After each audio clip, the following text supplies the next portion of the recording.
Capítulo 9. Erosão e contaminação dos solos. Solo desgastado e rachado pela estiagem na cidade de Gameleiras, norte de Minas Gerais, em 2015. Solo, resultado do intemperismo. A camada superficial que cobre a crosta terrestre é o produto final da ação do intemperismo, físico e químico, sobre rochas e minerais. Portanto, na sua formação estão presentes elementos como água, gases e seres vivos, matéria orgânica, assunto visto no capítulo anterior. Podemos diferenciar, nessa camada, o regolito ou manto de intemperismo, constituído de materiais rochosos erodidos e desagregados, e o solo, parte mais superficial, rica em matéria orgânica, que comporta a vida. Essa matéria orgânica, composta de restos de plantas, animais e bactérias, é denominada humo. Os vários tipos de solo são o resultado da ação de fatores como o tempo, chuvas, temperatura, o clima, seco, úmido, quente, frio, o relevo, acidentado, plano, os tipos de rocha e a vegetação. Além desses aspectos, a fertilidade mineral de um solo também é consequência da composição da rocha-mãe e de seu grau de desintegração. Os solos que se localizam no mesmo lugar em que são formados são denominados residuais ou eluviais. Quando são resultado do trabalho de transporte, vento, água, etc., são chamados aluviais ou transportados. Embora haja variações que dependem das características do lugar onde foram formados, os solos, de modo geral, possuem camadas, denominadas horizontes. Vejamos, na figura da próxima página, horizontes de 3 tipos de solo. O solo, camada superficial, não é homogêneo. Nele podemos distinguir horizontes com características diferentes. Lixiviação, processo físico em que as rochas sofrem lavagem pela ação das águas das chuvas, que carregam os nutrientes do solo para outro local.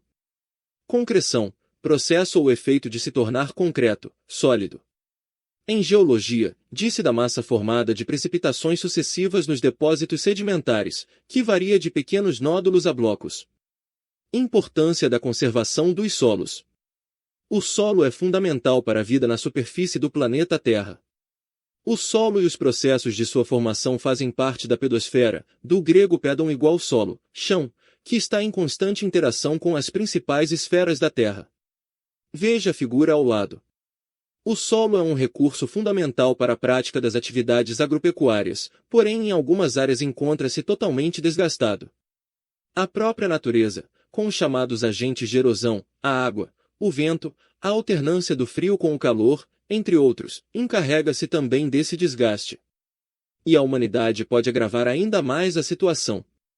Nas últimas conferências sobre meio ambiente realizadas pela Organização das Nações Unidas, ONU, muitos dos temas fundamentais, como produção de alimentos para combater a fome, matérias-primas industriais, bioenergia, conservação dos mananciais e biodiversidade, levavam em conta o debate sobre a preservação dos solos. A conservação dos solos pressupõe, para o bem da vida no planeta, a utilização sustentável desse recurso, um esforço que inclui conhecimento, pesquisa e redução das diferenças socioeconômicas entre as diversas regiões do mundo.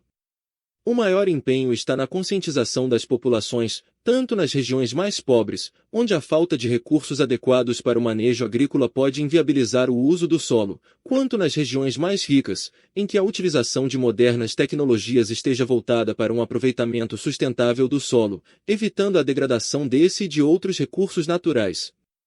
Segundo a Organização das Nações Unidas para a Agricultura e Alimentação, FAO, a quantidade de solo aproveitável por pessoa tem diminuído consideravelmente a cada ano.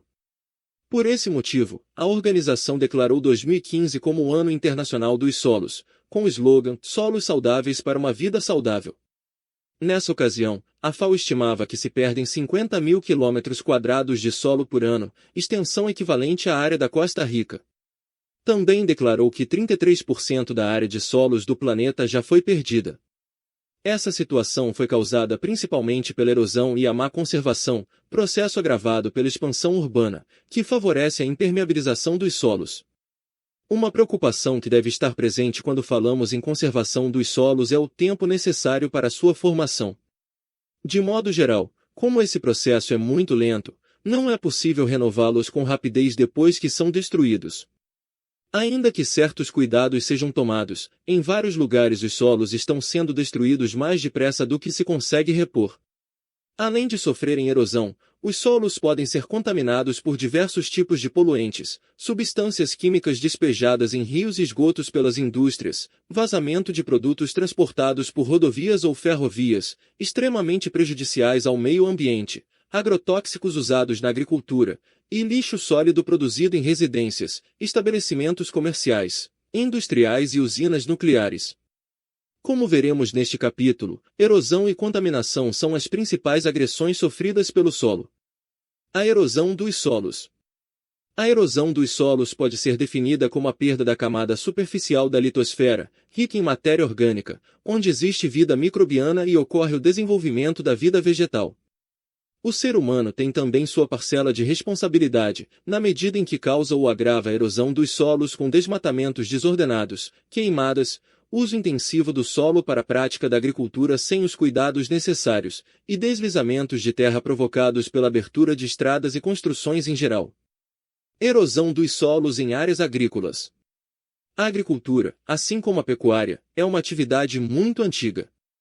Desde que o ser humano aprendeu a cultivar plantas e a criar animais, tiveram início os primeiros impactos ambientais, que foram se agravando à medida que a população crescia e avanços tecnológicos eram conquistados. A camada superficial do solo pode se desagregar no preparo do terreno para o plantio ou por causa do desmatamento. A água das chuvas carrega partículas do solo desagregado na preparação para o plantio e também parte do solo que perdeu a vegetação, cujas raízes ajudavam a segurá-lo. O material levado pelas chuvas é responsável pelo assoreamento, acúmulo de sedimentos no leito dos rios, e pode causar enchentes. A atividade agrária já ocupou mais de um quarto da superfície terrestre e destruiu cerca de 30% das florestas originais de todos os continentes. Na imagem, podemos ver uma área de floresta amazônica bem próxima a uma extensa área que foi desmatada para dar lugar a uma plantação de soja, em Mato Grosso. Foto de 2015. Grande parte das terras ocupadas por atividades agrárias é formada por áreas de solo de baixa fertilidade ou por terrenos acidentados com pouca produtividade. Estima-se que mais de 60% das áreas agrícolas estejam em processo de degradação. Entre os muitos impactos ambientais provocados pela agricultura estão a erosão e a contaminação do solo por agrotóxicos, que podem atingir lençóis de água subterrâneos, rios e lagos. A modernização do campo e os avanços tecnológicos nos últimos anos devem ser analisados sob diferentes ângulos. Se, de um lado, proporcionaram um aumento da produção de alimentos e a adoção de novas técnicas para a proteção do meio ambiente, de outro permitiram a desigual distribuição desses benefícios. Além do mais, podemos dizer que a tecnologia que protege muitas vezes também agrava a degradação ambiental. Quando falamos em avanços tecnológicos, não podemos esquecer que ainda há regiões da Ásia e da África, principalmente, e mesmo da América Latina, que não têm acesso a essas melhorias, embora atualmente existam experiências bem-sucedidas de utilização de tecnologias modernas na agricultura, caso do Brasil, por exemplo. Além disso, muitos países situados em regiões intertropicais apresentam milhões de hectares de savanas, campos e florestas que sofrem queimadas todo ano. Nas regiões tropicais, é muito utilizado o sistema de agricultura itinerante, que utiliza técnicas rudimentares. Na agricultura itinerante, o trabalho é dividido em 3 fases: derrubada da mata ou queimada, plantio e colheita. Completado o trabalho, o local é abandonado e outras áreas são procuradas para dar início a um novo ciclo. O resultado é que nas áreas abandonadas o solo fica empobrecido e, quase sempre, ameaçado pelo aumento da erosão. As queimadas muitas vezes causam incêndios de grandes proporções, aumentando o nível de CO2 na atmosfera e influindo no aquecimento global. Nessas regiões onde as estações seca e chuvosa se alternam, é comum o processo de laterização, que tem como consequência a formação de solos muito ácidos, impróprios para a agricultura. No Brasil são denominados lateritos ou cangas.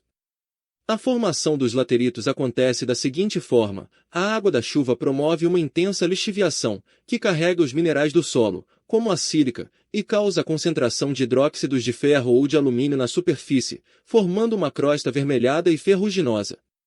As queimadas, que tantos danos causam ao meio ambiente, não são uma exclusividade do sistema de agricultura itinerante. Em muitas regiões, como nas regiões norte e centro-oeste do Brasil, são bastante utilizadas para a derrubada da mata e a formação de lavouras e pastos. A pecuária, principalmente extensiva, é também uma das causadoras da degradação de solos produtivos.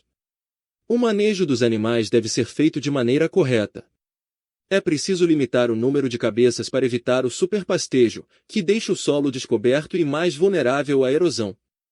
Contaminação dos solos em áreas agrícolas. Além da erosão dos solos, a agricultura trouxe outro grave problema para o meio ambiente. As técnicas agrícolas modernas ainda fazem uso de vários produtos que, se por um lado facilitam a tarefa do homem do campo, por outro agridem bastante a natureza. São os fertilizantes químicos e pesticidas, conhecidos como agrotóxicos. Os agrotóxicos causam sérios danos à saúde dos trabalhadores rurais, que estão em contato direto com eles, e às pessoas que consomem os alimentos tratados com esses produtos. As águas das chuvas carregam os agrotóxicos usados nas plantações, contaminando lençóis freáticos e rios. Além disso, podem afetar os solos, tornando-os mais pobres, pois eliminam os micro-organismos responsáveis por sua fertilidade. Desde 2008, o Brasil é o maior consumidor de agrotóxicos do mundo, tendo ultrapassado os Estados Unidos. Em 2014, o consumo médio desses produtos por habitante era de 5,2 litros, podendo ser maior nas regiões de grande produção agrícola, como o estado de Mato Grosso, onde alguns municípios chegam a 129 litros por habitante. Esse aumento do consumo está relacionado à diminuição dos preços e à isenção dos impostos sobre tais produtos, o que faz com que os agricultores utilizem maior quantidade por hectare. O uso excessivo de pesticidas faz surgir pragas mais resistentes, o que obriga os laboratórios a lançar produtos cada vez mais potentes. Em relação a este último caso, está atualmente em discussão o aumento do uso de agrotóxicos em lavouras de produtos transgênicos, principalmente da soja. Sobre esse tema, leia um artigo de opinião no box a seguir. Transgênico: organismo que apresenta em sua estrutura um ou mais genes de outras espécies, inseridos por processo natural ou por técnicas da engenharia genética. Outra visão. Consumo de herbicida aumenta com o uso de plantas transgênicas. As plantas conhecidas como transgênicas, criadas para serem resistentes aos herbicidas, foram desenvolvidas com o objetivo de simplificar o manejo de ervas daninhas dentro do sistema de produção agrícola com o uso de agrotóxicos. As empresas de transgenia afirmam que as atuais variedades de transgênicos reduzem substancialmente o uso de agrotóxicos. Entretanto, uma avaliação recente feita por um especialista, Dr. Charles M. Benbrook, sobre o uso de agrotóxicos nos Estados Unidos nos primeiros 7 anos de cultivo comercial de transgênicos, 1996-2003, mostra resultados bem diferentes. Usando dados estatísticos do Departamento de Agricultura norte-americano, USDA, o estudo mostrou que o cultivo de plantas transgênicas, milho, soja e algodão, provocou um aumento no uso de herbicidas em mais de 30 milhões de quilos ao longo desses primeiros 7 anos. A soja transgênica é a principal responsável pelo aumento do uso de agrotóxicos. O aumento dramático no uso de herbicidas agrotóxicos nas lavouras de plantas transgênicas se deve principalmente à redução da eficácia do glifosato, causada por vários fatores, incluindo a alteração na população de ervas daninhas resistentes ou tolerantes ao glifosato. O uso constante do glifosato seleciona as plantas com menor sensibilidade ou com algum tipo de proteção contra o herbicida. A redução do preço do herbicida associado à sua menor eficácia leva o agricultor a usar quantidades cada vez maiores de agrotóxicos em sua lavoura transgênica. Porém, o crescimento no uso de agrotóxicos não é surpresa. A comunidade científica alertou, há anos, que o cultivo de plantas resistentes aos herbicidas iria gerar mudanças na população de ervas invasoras e na sua resistência aos produtos químicos, sujeitando as plantações a um maior número de pulverizações e ou a uma maior quantidade de herbicida para manter essas ervas sob controle. Essas adaptações ecológicas agora são bem documentadas e têm afrontado as pesquisas apresentadas pela indústria de transgenia. Hoje, até mesmo as empresas de transgenia advertem sobre o problema. Técnicas para evitar a erosão e a contaminação dos solos em áreas agrícolas. Alguns cuidados podem evitar o desgaste dos solos cultiváveis. Há técnicas de cultivo capazes de impedir que grande parte do solo das lavouras seja levada pelas águas das chuvas. O plantio em curvas de nível pode evitar o desgaste do solo, pois reduz consideravelmente a velocidade do escoamento das águas da chuva. Esse sistema, muito comum nos países desenvolvidos, é usado em terrenos com pouca inclinação e que permitem o uso de tratores. Em regiões montanhosas, com muita inclinação, é bastante utilizada a técnica de terraceamento, que consiste em fazer cortes no terreno, formando degraus. Esse tipo de plantio reduz a velocidade de escoamento das águas e permite um bom aproveitamento do terreno em países muito populosos, onde falta espaço. Por esse motivo, essa técnica de cultivo é muito empregada nos países asiáticos, como o Japão, Tailândia e China. Algumas culturas, como a de café, costumam deixar grandes porções de solo expostas à erosão. Para proteger o solo, costuma-se plantar feijão nesses espaços vagos. Essa técnica é conhecida como associação de culturas. Outra forma de proteger a terra é cultivar no mesmo terreno plantas diferentes, mas em períodos alternados. Desse modo o solo sempre tem alguma cobertura protetora. Esse rodízio de plantas é conhecido como rotação de culturas. Café plantado em encosta de montanha, seguindo curvas de nível, em Alto Caparaó, MG. Também é possível evitar ou amenizar os efeitos da contaminação do solo por agrotóxicos. Em alguns lugares, a solução encontrada foi substituir os fertilizantes químicos pelos adubos orgânicos e fazer o controle biológico, que consiste em introduzir predadores naturais no lugar dos pesticidas. As chamadas biofábricas fazem parte de um programa da Embrapa, empresa brasileira de pesquisa agropecuária, e tem como objetivo produzir insetos para combater pragas em diversos tipos de plantação. Um exemplo é a produção de vespas, utilizadas mundialmente no combate de uma das principais pragas da fruticultura, a mosca das frutas. O uso de técnicas como essa pressupõe um profundo conhecimento do ecossistema rural no qual vão ser empregadas para não causar problemas ainda mais graves. Em regiões monocultoras, muitas espécies predadoras naturais do ambiente desaparecem, o que pode aumentar a quantidade de pragas e parasitas. Desertificação. A ONU define desertificação como a degradação das terras áridas, semiáridas e subúmidas secas, resultante de fatores diversos, como as variações climáticas e as atividades humanas. Fatores como a erosão causada por desmatamentos, queimadas e uso intensivo do solo na agricultura, bem como a fragilidade dos ecossistemas, a pecuária extensiva e os deslizamentos ocasionados por essas atividades, são reconhecidos como principais causas e agravantes da desertificação. Essas questões, fundamentais para a preservação do meio ambiente, motivaram a realização da Conferência Internacional das Nações Unidas para o Combate à Desertificação, em 1977, em Nairobi, no Quênia. Nessa conferência os governos dos países reunidos consideraram esse fenômeno um sério desafio e estabeleceram compromissos para reduzir suas consequências. A Convenção das Nações Unidas para o Combate à Desertificação entrou em vigor em 1996, depois de ter sido ratificada por mais de 50 países, e seus objetivos são lutar contra a desertificação e minimizar os efeitos da seca, através da adoção de medidas eficazes em todos os níveis. Os efeitos da desertificação são sentidos em todos os continentes, na região que compreende a América Latina e o Caribe, por exemplo, mais de 25% são terras secas. Destas, 70% mostram sinais de vulnerabilidade e graus avançados de desertificação. Veja o mapa a seguir. A Agenda 21, documento firmado na ECO 92, Conferência Mundial das Nações Unidas sobre o Meio Ambiente, realizada no Rio de Janeiro, determina que se entenda por degradação da terra a degradação do solo e dos recursos hídricos da vegetação, da biodiversidade e a redução da qualidade de vida. Cerca de 100 países possuem áreas com desertificação, em ecossistemas de clima árido, semiárido e subúmido seco. Segundo a ONU, as áreas mais afetadas pelo problema estão na África, Ásia, América do Sul, América do Norte e Austrália. Na Europa, o problema mais grave acontece na Espanha. Cumprindo o cronograma da Agenda 21, a Convenção da Desertificação, órgão da ONU que discute o problema, realizou 2 reuniões, em Roma, Itália, em 1997, e em Olinda, Pernambuco, em 1999. Nas 2 ocasiões, cerca de 190 países definiram 2 pontos importantes. O primeiro foi reconhecer que as principais causas da desertificação são consequência de atividades humanas, que provocam a erosão dos solos, a formação de areia e a redução da biodiversidade, dos recursos hídricos e das terras cultiváveis. O outro é que esse processo acarreta graves problemas sociais, como a fome, a migração das pessoas que vivem nas áreas afetadas, o analfabetismo e a diminuição da renda e do consumo.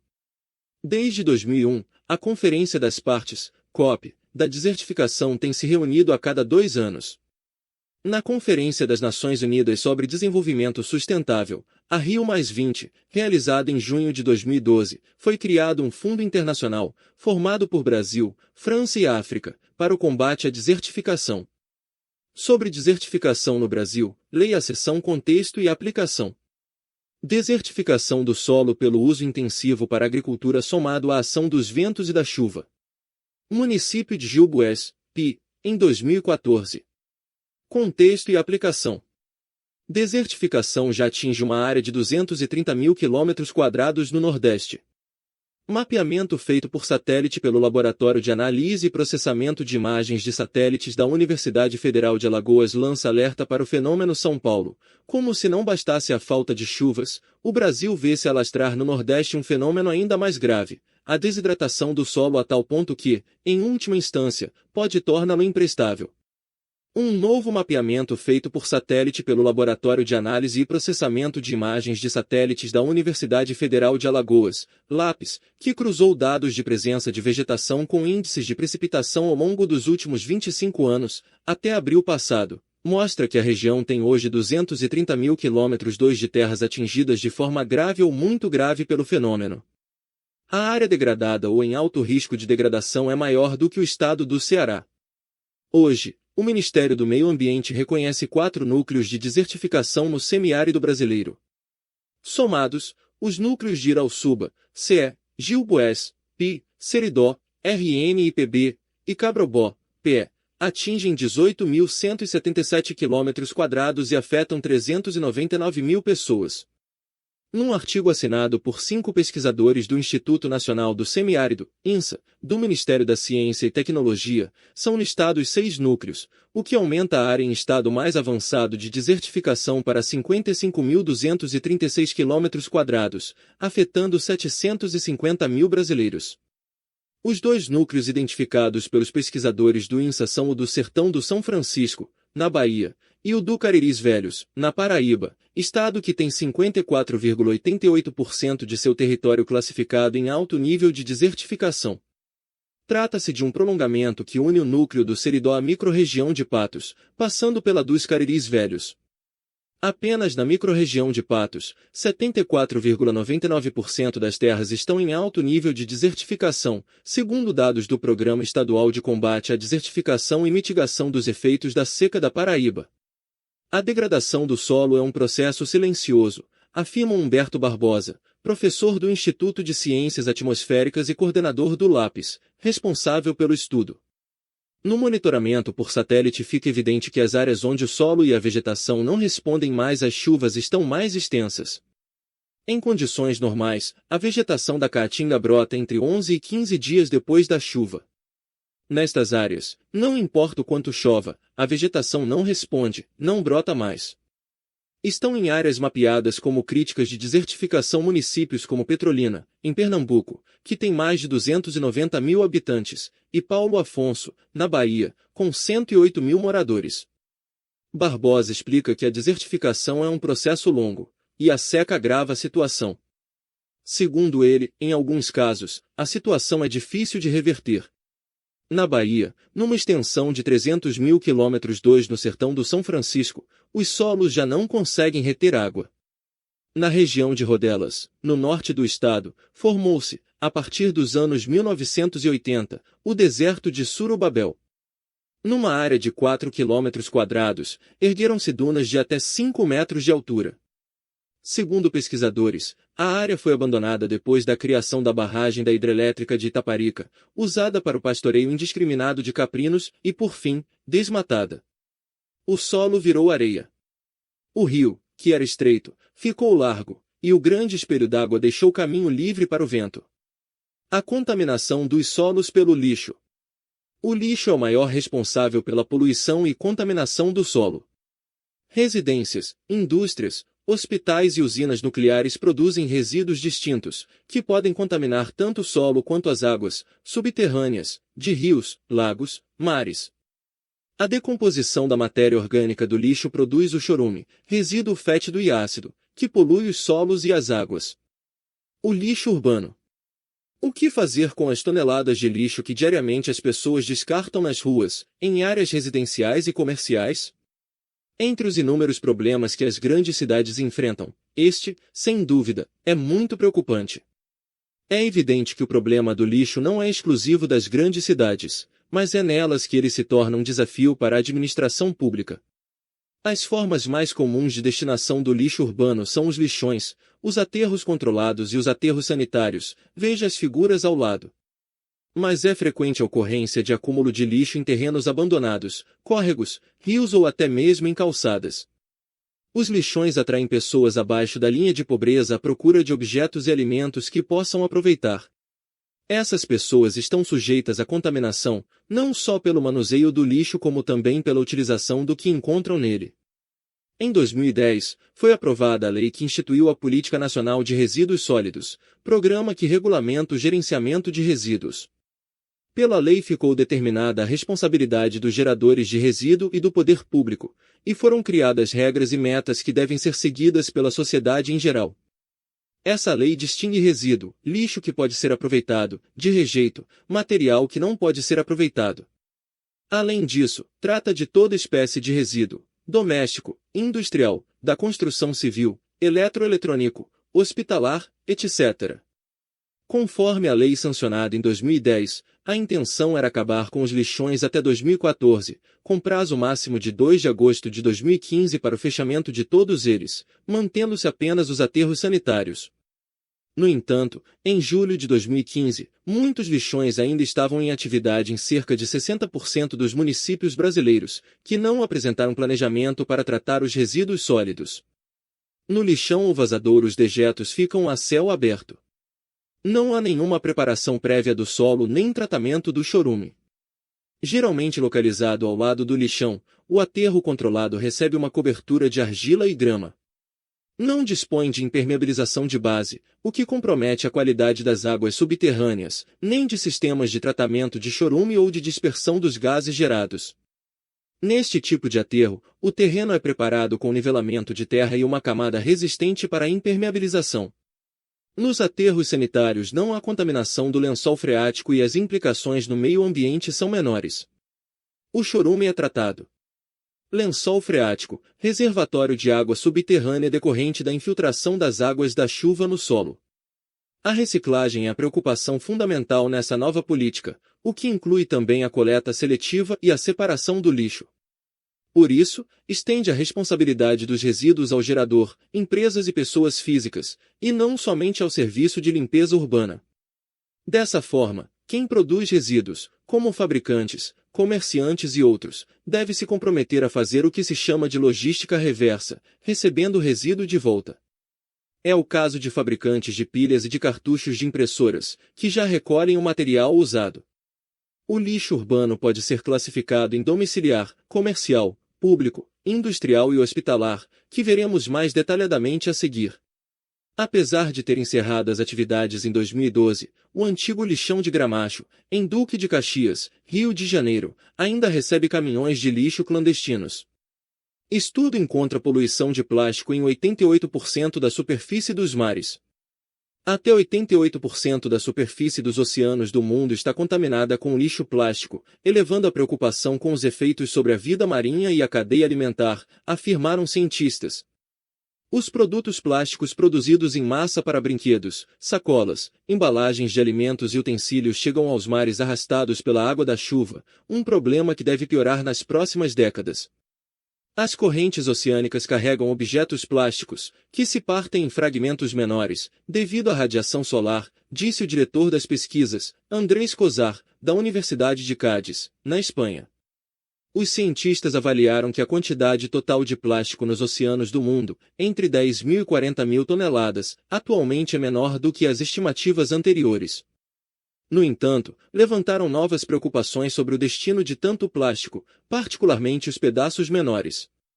O estudo revelou que os fragmentos de plástico, entre alguns microns e alguns milímetros de tamanho, são subrepresentados em amostras da superfície do mar.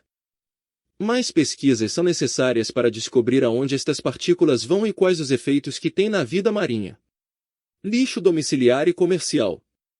O uso de embalagens descartáveis aumentou o volume de lixo domiciliar, que é composto de resíduos orgânicos, resto de alimentos, cozidos ou não, casca de frutas, verduras, etc., inorgânicos, papel, metal, vidro, plástico. Uma boa solução para os detritos inorgânicos é a reciclagem. Os adeptos da reciclagem usam os 4 R's para defini-la melhor: reduzir, racionalizar, reutilizar e reciclar. Papel, plástico, vidro, latas de alumínio, embalagens plásticas de suco e de refrigerante, PET, são todos materiais recicláveis. Para ser reciclado, esse material deve ser separado na coleta seletiva de lixo. Mas essa prática, embora venha crescendo nos últimos anos, ainda não é muito utilizada, pois implica um gasto maior das empresas que prestam esse tipo de serviço, por envolver maior número de caminhões e de funcionários. É preciso, sobretudo, conscientizar a população. No Brasil, cerca de 12% dos resíduos sólidos urbanos e industriais são reciclados e somente 14% da população brasileira é atendida pela coleta seletiva. Algumas comunidades optam pela reciclagem, pois a venda do material reciclado pode servir de sustento para muitas pessoas. Os detritos orgânicos do lixo domiciliar não podem ser reciclados, mas podem ser transformados em adubo orgânico ou produzir gás metano. Existem usinas de compostagem que fazem o processamento do lixo com esse fim. Entre os resíduos do lixo domiciliar que necessitam de manuseio especial destacam-se lâmpadas, remédios, pilhas, bateria de telefones celulares e de outros eletrodomésticos. Para solucionar o problema de descarte de pilhas e baterias, muitas empresas fabricantes desse tipo de produto têm realizado a coleta, ajudando, dessa forma, a preservar a natureza. O lixo comercial é formado por resíduos de restaurantes, açougues, lanchonetes, escritórios, lojas, hotéis, etc. Além de alimentos, contém papel, papelão, plástico, embalagens de madeira, vidro e outros materiais. Pode conter também lâmpadas, baterias e pilhas. A coleta seletiva de lixo é indispensável para a reciclagem de materiais inorgânicos, como metal, vidro, papel e plástico. Na foto, lixeiras para coleta seletiva na Praça do Bambu, em Alto Paraíso de Goiás, GOL, em 2015. Lixo público, industrial e hospitalar. O lixo público é formado por resíduos da varrição, da capina, por resíduos provenientes dos logradouros públicos, ruas e praças, por exemplo, bem como móveis velhos, galhos grandes, aparelhos de cerâmica, entulho de obras e outros materiais deixados indevidamente pela população nas ruas, ou retirados das residências por serviço de remoção especial. O lixo industrial e o lixo hospitalar são denominados lixos de fontes especiais porque demandam cuidados especiais em seu acondicionamento, sua manipulação e sua disposição final. Responsável por vários impactos ambientais, o lixo industrial é formado por resíduos de atividades industriais. Entre os produtos que formam esse tipo de lixo destacamos ácidos, mercúrio, dióxido de enxofre, gases oxidantes, alcatrão, benzeno, cloro, entre outros, presentes principalmente em recursos hídricos. O lixo hospitalar deve ser incinerado para que não haja perigo de contaminação, embora frequentemente seja lançado no lixo comum. A incineração, indispensável nesse caso, polui o ar com fumaça tóxica e grande quantidade de cinzas. O lixo atômico. O lixo atômico, gerado principalmente pelas usinas nucleares, constitui-se em um enorme risco para as gerações atuais e mais ainda para as futuras gerações.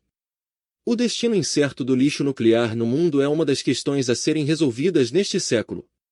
Os resíduos produzidos pelas usinas nucleares, urânio, césio, plutônio, estrôncio, iodo, criptônio, entre outros, são, geralmente, colocados em caixas de concreto lacradas, que são enterradas ou jogadas no mar. O perigo dessa prática é a provável corrosão dessas caixas pelas águas marinhas ou elas serem acidentalmente desenterradas. As consequências seriam as mais trágicas possíveis. Vários países, como o Japão, Reino Unido, França e Estados Unidos, fazem o reprocessamento do lixo atômico visando recuperar o urânio e o plutônio utilizados pelas usinas nucleares. O urânio pode ser enriquecido e reutilizado como combustível. O plutônio oferece mais riscos, porque pode ser usado na fabricação de bombas atômicas. Além disso, o reprocessamento acaba gerando mais lixo nuclear de alto risco.